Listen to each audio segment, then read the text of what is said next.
Great, thank you. And tell me when we're on Facebook.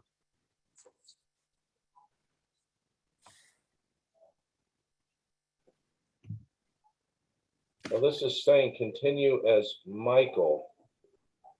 On Facebook. Now I'm stuck. Yeah, is that we want this to go to HCA Forum, right? Right. Do I continue as Michael? Go ahead. Let's try that and see what happens. Oh, well, we'll go to yours. Then we can transfer it or something. I don't know. No, All right. This is going to mine. I need to.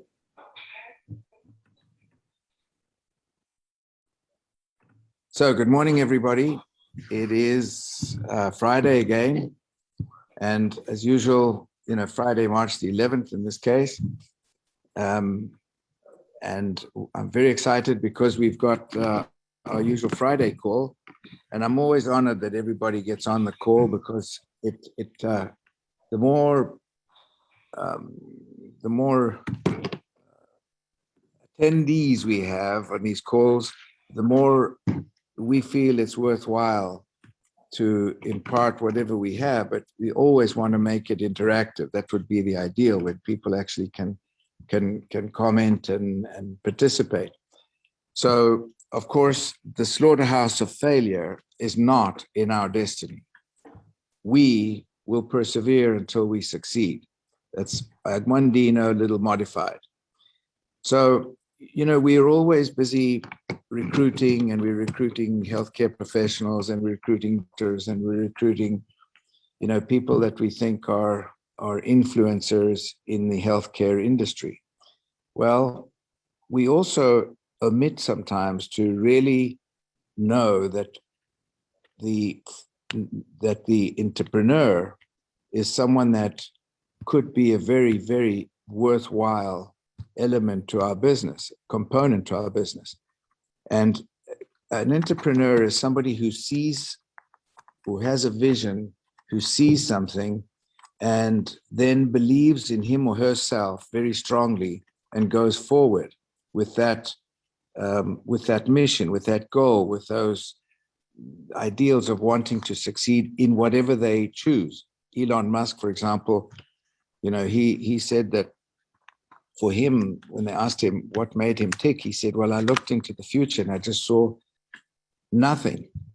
And that's why I thought I'm going to fill it with something that's going to be really worthwhile. So that's a visionary entrepreneur. So today, what I thought we'd do is also try and look as a lag component to our business, and to look back and say, who have we got that's knocking it out of the park? Who have we got that's achieving the wildly important goal, the WIG, and how and why is he or she doing it? So I asked Michael Cook if he wouldn't mind, if we could get him, and I'd like to pick his brains a bit. He's been very successful as a businessman. He was a businessman. He had business in several countries, South America and, of course, Central America. Anyway, I don't want to go on too much, but I just want to make sure that we understand that here is an entrepreneur, had nothing to do with sales of healthcare products, nothing to do with the healthcare industry, and yet now has got many, many physicians and healthcare professionals in his organization, and he's very successful at it. So, Michael Cook, good morning, sir. Good morning, Lawrence. So I'd like to ask you a couple of questions. My usual question is, first of all, who are you? Great. So I am Michael Cook. I live in Naples, Florida. I'm 59 years old. I'm adopted, three days old, into a family of entrepreneurs. My great-grandfather, my grandfather, my father, all entrepreneurs. And that's how I grew up.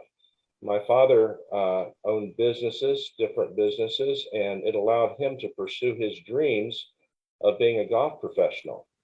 Now, while he was fairly successful as a golf professional, he never won a tour event, although he played on the tour and the senior tour. He did win the West Virginia Open when he was 59 years old, my age. And that wasn't the senior category, that was the state open.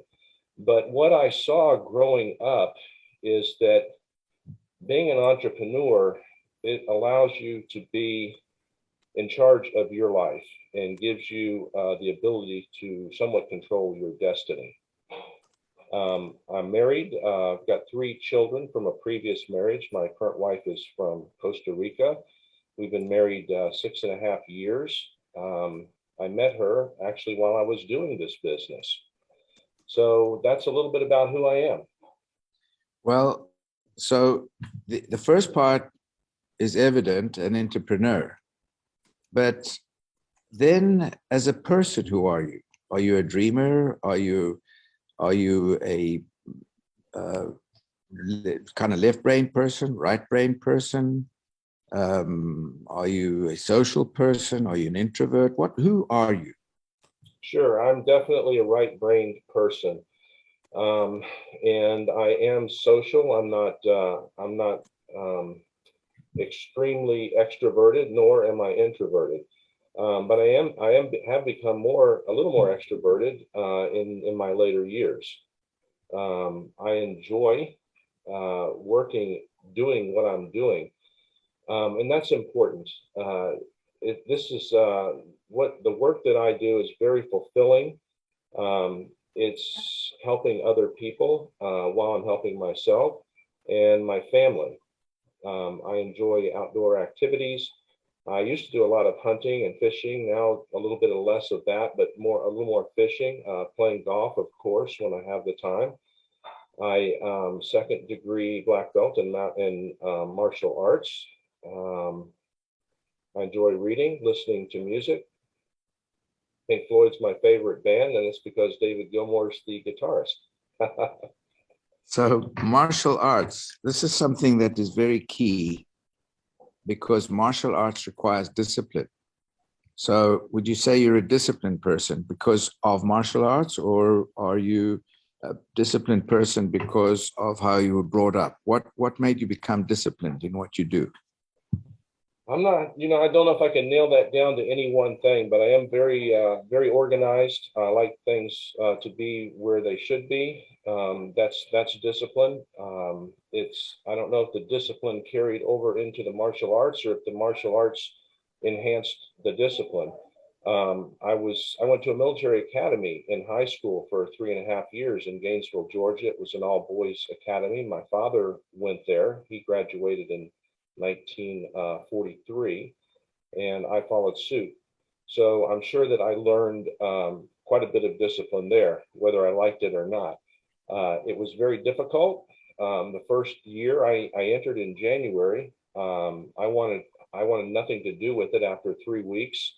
And at the end of the year, I thought, well, that's over with. I'm going to go back to public school. And my parents said, no, you seem to do quite well there. You're going to stay there another year at least. So I went back. And when I went back, I was promoted to sergeant. And that promotion changed everything. I was more comfortable there. I couldn't wait to graduate. But once I graduated, I look back at those 3.5 years as being some of the most valuable years of my life. The relationships that I made there, the experience that I had there, the ability to grow. When I went in, I was a C average student. When I graduated, I was on honor roll. I was a second lieutenant on battalion staff. So I also learned some leadership skills there. I ran cross country. I wrestled. Was on the rifle team. So a little bit about that. So you're kind of an underachiever, but that's okay. You mentioned, promotion meant everything. So this is again one of those things that we all want to have some kind of recognition. Some of it is just purely financial. Others could be purely an emotional recognition where you get, recognized as being outstanding member of whatever you're doing. So in our business, we actually have that. We have those steps where we can achieve, we can become a corporal and then a sergeant and then so on. And those are the steps that we have. So we do have that in our business. So let me ask you, how did you get into Nu Skin and why? Sure. So I actually had a product that I had the license to distribute in Latin America. It was an antimicrobial product, killed bacteria mechanically without poisons, very green product. And I have a very good friend that I coached baseball with, Little League Baseball here in Naples, Dr. Corey Howard. And I introduced this to him as something maybe he could do in his office. And he said, I have something better for you. And he introduced the business to me. Now, at the time, I'd been on product already. Dr. Dean was my doctor, and he put me on product. And we were having this conversation in my front yard. And I thought, I want nothing to do with this. I've got, at the time, I had 4 other businesses that I was working in. And I just said I didn't have the time, and which Corey said, that's exactly why you need to look at this. And that made the hair on the back of my neck stand up. I said, oh my God, this sounds like multi-level marketing or something. and he was persistent though.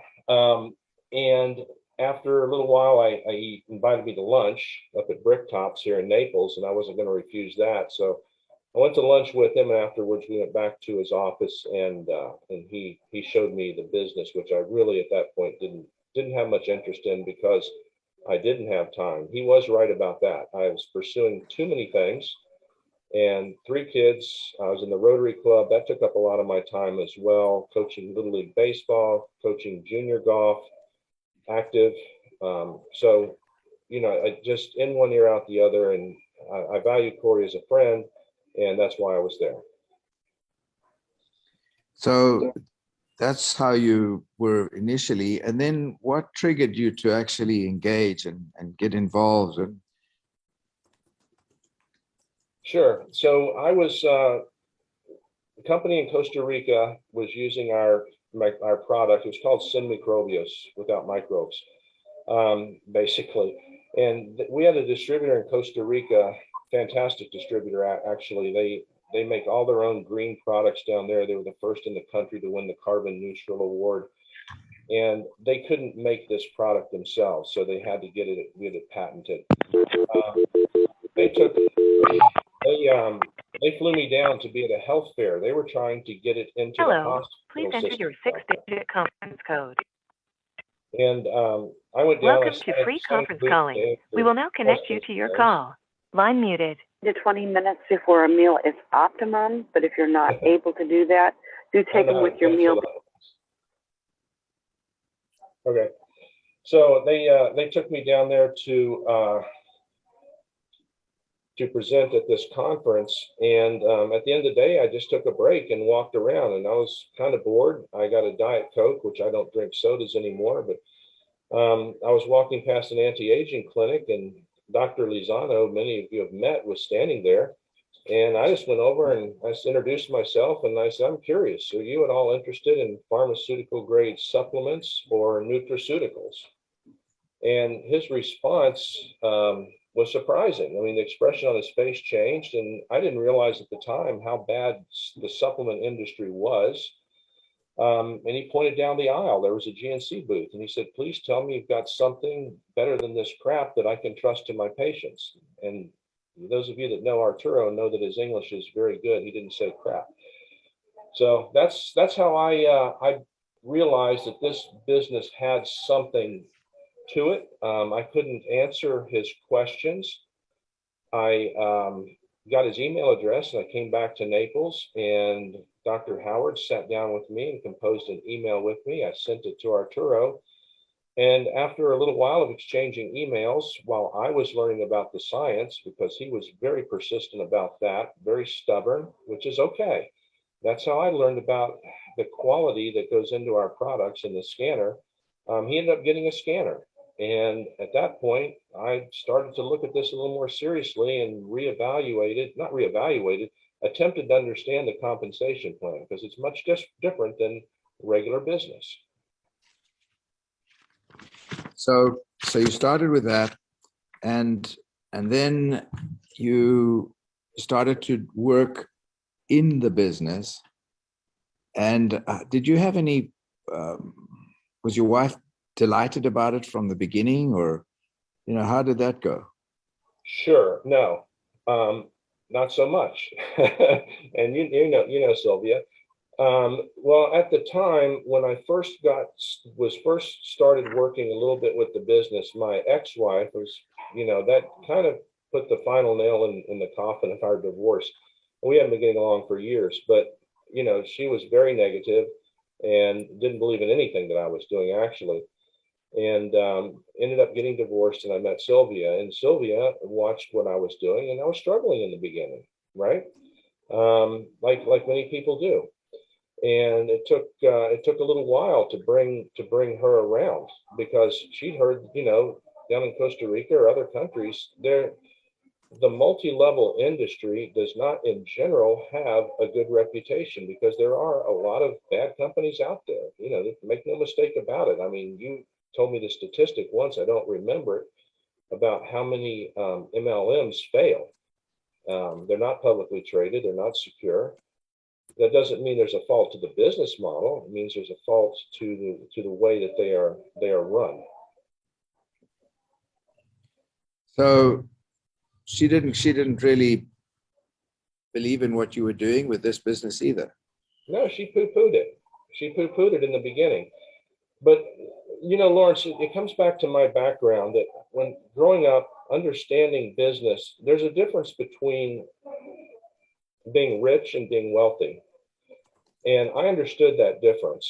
So, you know, being rich will allow you to pursue certain things for a short period of time. If you have $1 million and you're spending, you know, 50,000 a year, then basically your lifespan's 20 years. But being wealthy is owning an asset that is creating the money.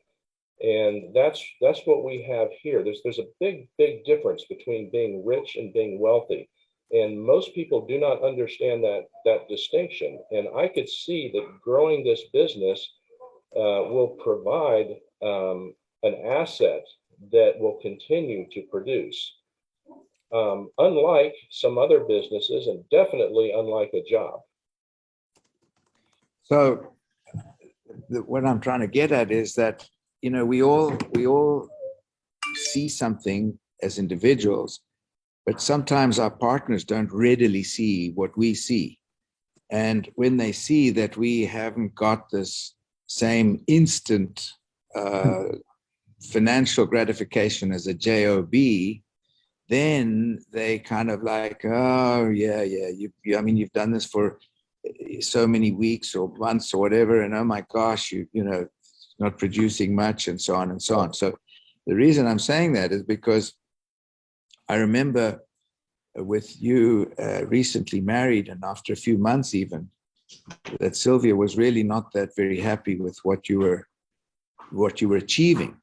And then when that all changed was when you started to earn some trips, like to Australia and to Hawaii and to Sure. No, that is true. And you know, couples seldom see eye to eye on everything, but she did have respect for me. She might not agree with everything I was doing at the time, but she respected me to continue to grow this, even though, you know, there were some remarks here and there. But when I won the first trip, that changed a little bit. And then she's saying that it's paying all the bills, and also providing, you know, these trips, and putting money away.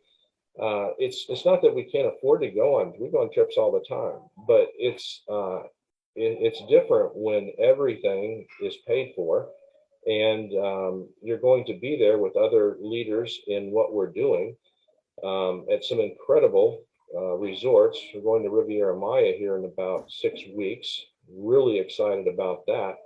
And qualifying for Jamaica right now, and I've got another one in the books. The one to Australia has been they're going to do another destination because the problems that have taken place in Australia and are still ongoing down there. So that did definitely change her perspective. Besides the financial increases coming in all the time. Yeah, that's where, in fact, I remember being in Utah one time and somebody coming back from South Africa. I don't know if it was Jim Trainer or I think it was Jim. He said that the same thing. He said that changed the outlook of his wife when she could tangibly see a result. And she said, wow, because, you know, as you said, it's building a wealth asset, and it takes time. So you've actually been doing this for how long now? 10 years. And again, it was part-time in the beginning, because once I placed that first scanner, I still had other businesses that I was running. Some were very successful, others were okay, and then I had one that wasn't very successful at all. But that, you know what, that's the life of an entrepreneur. You see opportunities, you investigate them, and move forward with them. So it did take a little while with the factors that I had going on in my life. So in the last, like, maybe 3 years that you, or maybe 4 years that you really engaged and started Sure. Sure. So before that, when I was doing this part-time, I was missing out almost completely on one part of the compensation plan, and that was recruiting reps, because I just wanted to build a base of placing scanners in physicians' practices. That was a little easier for me, because I understood that I just went and, you know, talked to a physician and placed this there. But growing a team is where this business can grow exponentially. But that team has to be, somebody's got to be placing devices, right? That's where we make the money, is placing these in healthcare providers' hands, because we're not paid for signing people up. We're paid for product sales, and we can grow exponentially with bringing reps into the business. But we have to have a base of healthcare providers, different people involved that are placing people on product. Ultimately, that's the necessity of this. And when I started growing a team, after I closed my other businesses, that's when I really saw the growth, and went, you know, from brand rep to diamond in about 6 months. So that's where you start to see and feel something happening. And once you get that recognition, which you said when you were at the academy, the promotion meant everything when you were at your academy. So now your recognition is something that motivated you, and obviously the financial part came with it. No, that is true. And in the beginning, promotion, you know, it means a lot. Ultimately, pen titles, you know, we set Ruby as being a pen title to achieve, and not to receive the pen title. That's an accomplishment that shows that you know how to do the business. And with that knowledge of becoming a Ruby, you can go all the way, because you've already proven yourself. So it's not so much about achieving the pen title, it's doing what it takes to get the pen title. It's the journey, right? It's not the destination, it's the journey. And once you've created that journey to Ruby, then you have the experience, the knowledge to keep the momentum going and go all the way. That's the message that I've gotten out of this, that I've gotten basically in life. The pen title is a nice reward for what you've done. It's not, you know, the pen title really doesn't mean that much. It's what you've done to get there that does. So we've got a couple of minutes, and I just wanted to mention this, that when we talk to somebody, we've got to listen carefully. For example, you mentioned Rotary. That means you're a caring person. It means somebody that is caring, that wants to do something positive for the society, for the group wherever you live, your community. Coaching, you're a coach. It means you like to teach. It means you like to interchange with people. You like to help people. So, you know, these are characteristics of somebody that is obviously would be an attraction for us to have on our team. Somebody who's caring, somebody who's a coach, somebody who is they are your belt in your martial arts, somebody who's disciplined, somebody who's got a background of having been in a school with a military academy. All of these things are things that are ancillary, which add to the in our interest of working with somebody. So we're looking at who is this person that we're talking about. So go ahead. And I'll comment on one other thing too. When I first got started, the compensation plan was a little bit different. And in order to become a Blue Diamond, I think you needed 12 brand reps underneath you, right? And all that changed with Velocity. Now you need 6. And what Nu Skin realized is that leadership is very important.